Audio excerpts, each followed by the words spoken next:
আসসালামু আলাইকুম প্রিয় দর্শক, আজ আমরা আলোচনা শুরু করব জামায়াতে ইসলামের সেক্রেটারি জেনারেল মিয়া গোলাম পরোয়ারের একটা বক্তব্য দিয়ে।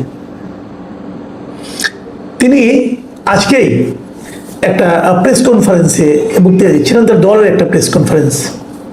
সেই প্রেস কনফারেন্সে নিউজ বিভিন্ন পত্রপত্রিকা এসেছে। একটা পত্রিকার নিউজের শিরোনাম হলো এরকম যে চাকরিতে মেধার দরকার নেই, বিএনপির পদ থাকলেই যোগ্যতা। এগুলো শিরোনাম। তো এই শিরোনামটা দেখেই না আমার একটু আগ্রহ হলো, দেখি গোলাম পরোয়ার সাহেব কি বলেছেন। সেখানে উনি বলেছেন যে কথাটা, আমি আপনার পুরো নিউজটা তো অনেক কিছু পড়া আছে, অনেক কিছু পড়ার দরকার নেই, আমি সংক্ষেপে গেলে একটা সেন্টেন্স আপনাদের পড়ে শোনাই। উনি কি বলেছেন? উনি বলেছেন যে চাকরি বাকরিতে এখন আর ইন্টারভিউ আর মেধার দরকার নেই, বিএনপির একটা পোর্টফোলিও, ছাত্র দলের একটা পোস্ট হোল্ড করতে পারলে ওটাই কোয়ালিফিকেশন। মিয়া গোলাম পরোয়ার এই যে কথাটা বলেছেন, এই কথাটাকে আমি বিএনপি সরকারকে জিজ্ঞাসা করছি। বিএনপি সরকারে যারা মন্ত্রী আছেন, দায়িত্বপূর্ণ পদে আছেন, তাদের কাছে আমার একটা সবিনয়ের প্রশ্ন, মিয়া গোলাম পরোয়ারের এই বক্তব্যকে আপনি অস্বীকার করতে পারবেন? সারা দেশে হচ্ছেটা কি? যা হচ্ছে সেটা কি আসলে দলীয়করণ নয়? দেখুন, মিয়া গোলাম পরোয়ার একটা উদাহরণ দিয়ে বলেছেন যে নির্বাচন কমিশনে একজন ব্যক্তিকে নিয়োগ দেওয়া হয়েছে, তার নাম হলো মিস্টার শামসুল আলম। তিনি একসময় নির্বাচন কমিশনে উপসচিব পদে চাকরি করতেন, কিন্তু তারপর তিনি কিন্তু অবসরে যাওয়ার পর বিএনপি তাকে তাদের সংসদীয় আসন পুনর্বিন্যাস যে কমিটি করেছিল, সেই কমিটির সদস্য উনি ছিলেন। মানে বিএনপির রাজনীতির সঙ্গে খুবই জড়িত ছিলেন। তাকে নিয়ে এসে নির্বাচন কমিশনের অতিরিক্ত সচিব পদে চুক্তিভিত্তিক নিয়োগ দেওয়া হয়েছে। কেন? এটা 1 বছরের জন্য দেওয়া হয়েছে। মাথায় রাখবেন, আগামী 1 বছরে কিন্তু সারা দেশের স্থানীয় সরকার নির্বাচনগুলো হয়ে যাবে, সবগুলি হবে 1 বছরের মধ্যে। তাহলে কি দেখেন, অতিরিক্ত সচিব কিন্তু একটা বড় পোস্ট, অনেক বড় পোস্ট এবং পাওয়ারফুল পদে। তাহলে তাকে নির্বাচন কমিশনে এনে নিয়োগ দিতে হলো কেন? উনি তো বিএনপির খুবই গুরুত্বপূর্ণ একটা কাজের সঙ্গে জড়িত ছিলেন। তাহলে কি এই স্থানীয় সরকার নির্বাচনকে বিএনপি তাদের মতো করে আয়োজন করতে চায়? এই নির্বাচনের নিরপেক্ষতা নিয়ে প্রশ্ন উঠুক, বিএনপি কি এটা চায়? বিএনপি এবার জাতীয় নির্বাচনে 200 আসন পেয়েছে, মানে নিরঙ্কুশ সংখ্যাগরিষ্ঠতা পেয়েছে। নিরঙ্কুশ সংখ্যাগরিষ্ঠতা পাওয়া একটা দল মাত্র 1 বছরের মাথায় তাদের আত্মবিশ্বাস কি এতটাই কমে গেল যে নির্বাচনকে ম্যানিপুলেট করার জন্য নিজেদের লোক সেখানে বসাতে হবে? আমি এই প্রশ্নটা কিন্তু করতে চাই বিএনপিকে। যদি 1 বছরের মাথায় আপনাদের এই দুরবস্থা হয়, 5 বছর পর আপনাদের কি হবে? দেখুন, গণতান্ত্রিক পদ্ধতি যখন নির্বাচন হয় এবং সেই পদ্ধতিতে যারা নির্বাচিত হয়, যে সরকার আসে, তাদের একদম প্রথম দিন থেকে লক্ষ্য থাকে আগামী নির্বাচনে আমরা কিভাবে জনগণের কাছে যাব, কি নিয়ে যাব। জনগণ যে প্রশ্নগুলো আমাদেরকে করবে আমাদের এই 5 বছরের কর্মকাণ্ডের উপর, সেই সমস্ত প্রশ্নের আমরা কি জবাব দেব। আপনাদের যদি এই প্রশ্নটা করা হয় যে আপনারা সর্বক্ষেত্রে দলীয়করণ করেছেন, 1 বছর না যেতে, 1 বছর বাদেন 6 মাস পার না হতে, বিএনপি প্রধান বলেছিলেন যে 180 দিনের একটা টার্গেট নিয়েছেন। 180 দিনের টার্গেটের মধ্যে আমি বিএনপি প্রধানকেও প্রশ্ন করতে চাই, 180 দিনের মধ্যে আপনার দল এগুলো, আপনার সরকার এগুলো কি করছে? দেখুন, আমরা এই মিয়া গোলাম পরোয়ার যে কথা বলেছেন, উনি কিন্তু একটা পদের প্রেক্ষিতে বলেছেন বলে আমার কিন্তু মনে হয় না।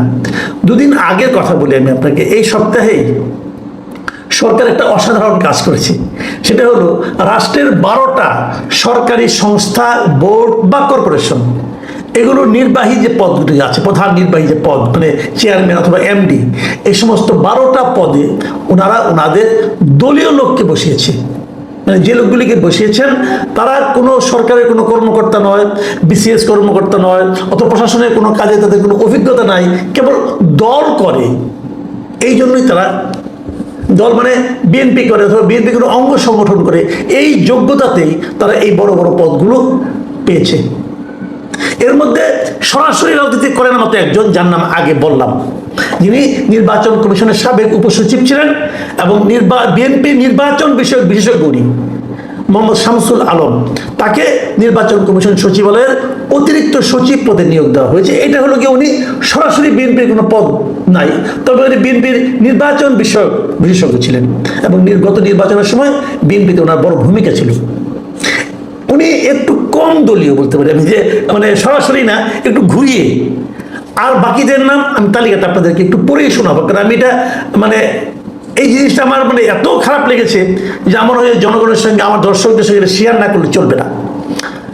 দেখুন, জাতীয়তাবাদী শ্রমিক দলের কেন্দ্রীয় কার্যকরী সভাপতি মোহাম্মদ সালাউদ্দিন সরকার, তাকে নিয়োগ দেওয়া হয়েছে বাংলাদেশ শ্রমিক কল্যাণ ফাউন্ডেশনের মহাপরিচালক হিসাবে। আরো কয়েকটা নাম বলি। বিএনপির কেন্দ্রীয় কমিটির আন্তর্জাতিক বিষয়ক সম্পাদক মোহাম্মদ রাশেদুল হক, তিনি নিয়োগ পেয়েছেন Bangladesh overseas employment and services limited BOESL, তার এমডি হিসাবে। বোয়েসেলটা হলো সরকারিভাবে যাদেরকে বিদেশে পাঠানো হয়, তাদের ট্রেনিং দেওয়া হয়, এই ধরনের একটা বেশ গুরুত্বপূর্ণ সংগঠন। কিন্তু এটার এমডি হয়েছেন কে? বিএনপির আন্তর্জাতিক বিষয়ক সম্পাদক। এই হলো ওনার যোগ্যতা।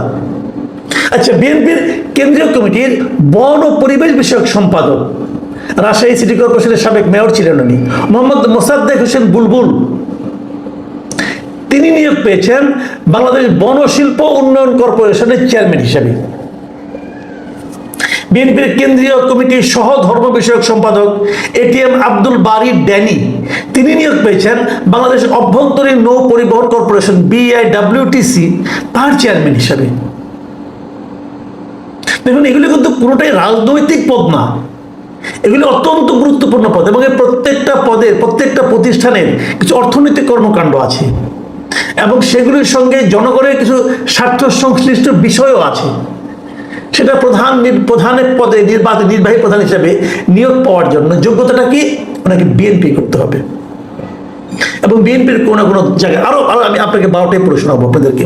জাতীয়তাবাদী যুব দলের সাবেক কেন্দ্রীয় সহসভাপতি মোহাম্মদ কামরুজ্জামান, যিনি কামরুজ্জামান দুলাল নামে পরিচিত, তিনি নিয়োগ পেয়েছেন বাংলাদেশ জাতীয় সমাজ কল্যাণ পরিষদের নির্বাহী সচিব হিসাবে। বিএনপির রংপুর বিভাগীয় সহ সাংগঠনিক সম্পাদক আব্দুল খালেক, তিনি নিয়োগ পেয়েছেন বাংলাদেশ ইস্পাত ও প্রকৌশল কর্পোরেশন BSEC, এটার চেয়ারম্যান হিসাবে।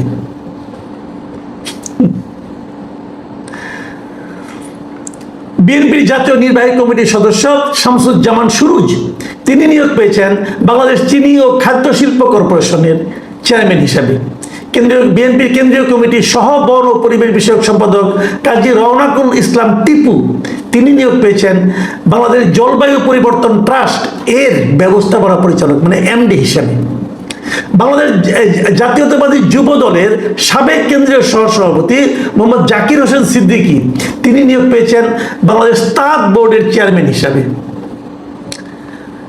বিএনপির ঢাকা বিভাগীয় সহ সাংগঠনিক সম্পাদক বেনজির আহমেদ টিটো, ডাক নাম তার, এই টিটো সাহেব নিয়োগ পেয়েছেন বাংলাদেশ ক্ষুদ্র কুটির শিল্প কর্পোরেশন BSIC এর চেয়ারম্যান হিসাবে। আর বিএনপি জাতীয় নির্বাহী কমিটির সদস্য ও জাতীয়তাবাদী যুব দলের সাবেক কেন্দ্রীয় সাধারণ সম্পাদক মামুন হাসান, তিনি নিয়োগ পেয়েছেন বাংলাদেশ জুট কর্পোরেশনের চেয়ারম্যান হিসাবে। ভাই, একটা কথা বলতে চাই, আমরা বিগত সরকারের সমালোচনা করি, তারা অনেক জায়গাগুলিকে দলীয়করণ করেছিলেন, আপনারা কি করলেন? এবং আমি তো মনে করি কিন্তু তুলনা করা হয়, এটা বিগত সরকারের আমলকেও লজ্জা দিবে আপনাদের এই ব্যাপারটা। একদিনে 12টা, এই যে দিনে 12টার কথা বললাম আমি, এর আগে আর করেন নাই। প্রত্যেকটা জেলা পরিষদে যে প্রশাসক নিয়োগ করা হয়, সেগুলোতে আপনারা দলীয় লোককে নিয়োগ দিয়েছেন। যতগুলি জেলা পরিষদ আছে আমাদের এখানে 60-এর বেশি, কোনো নির্বাচন নাই। এটা কিন্তু একটা নির্বাচন করার মতো পদ, যে পদে নির্বাচিত হয়। আপনি যদি প্রশাসককে নিয়োগ করতে চান, কোনো একজন সরকারি কর্মকর্তাকে নিয়োগ করতেন, চলছে না, চালাচ্ছেন তো, তাহলে এখানে আপনি দলীয় লোককে নিয়োগ করতে হবে কেন? ঠিক একই রকম প্রত্যেকটা সিটি কর্পোরেশনের প্রশাসক নিয়োগ করেছেন দলীয় লোক। আপনার দলের লোক, তার একমাত্র যোগ্যতা সে বিএনপি করেন, আর কোনো যোগ্যতা নাই তার। আর কোনো যোগ্যতা থাকতেও পারে, একটা যোগ্যতা আছে, কোনো কোনো জায়গায় ফেল টুস করা প্রার্থী কেটে বসাইছেন, মানে এমপি ইলেকশনে ফেল করছে তারা এবার সিটি কর্পোরেশন বসাই দিয়েছেন। যাকে জনগণ প্রত্যাখ্যান করলো তাকে আপনি পুরস্কার দিলেন। মানে জনগণ যাকে চায় না তাকে দল চায়, মানে দলের সঙ্গে জনগণের চিন্তার কতটা পার্থক্য ভেবে দেখুন একবার। তাকে আপনি আনতে হবে, তাকে আপনি ভালোবাসেন, ভালো কথা, তাকে একদিন চা নাস্তা খাওয়াই দেন, অসুবিধা লেগে আছে, ভালোবাসা প্রকাশ ঘটুক। কিন্তু উনি তো ওনার যোগ্যতা প্রমাণে ব্যর্থ হয়েছেন, উনি তো জনগণের মন জয় করতে পারেন নাই, তাকে আপনি জনগণের মাথার উপর চাপাই দিয়েছেন। এবং এটা করার মাধ্যমে বিএনপিকে লাভ করেছে। আমি মূল পয়েন্টে আসতেছি, এই যে কাজগুলি বিএনপি করছে, আপনি আমাকে প্লিজ বলেন এতে বিএনপির কি লাভ হচ্ছে?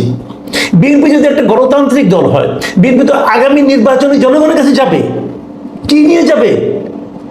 যখন জনগণ তাকে প্রশ্ন করবে আপনি এই লোকগুলিকে দলীয় লোককে এনে বসাইছেন কেন, বিএনপি কি জবাব দেবে? এই জবাবটা আমরা একটু শুনতে চাই, একটা ব্যাখ্যা প্লিজ।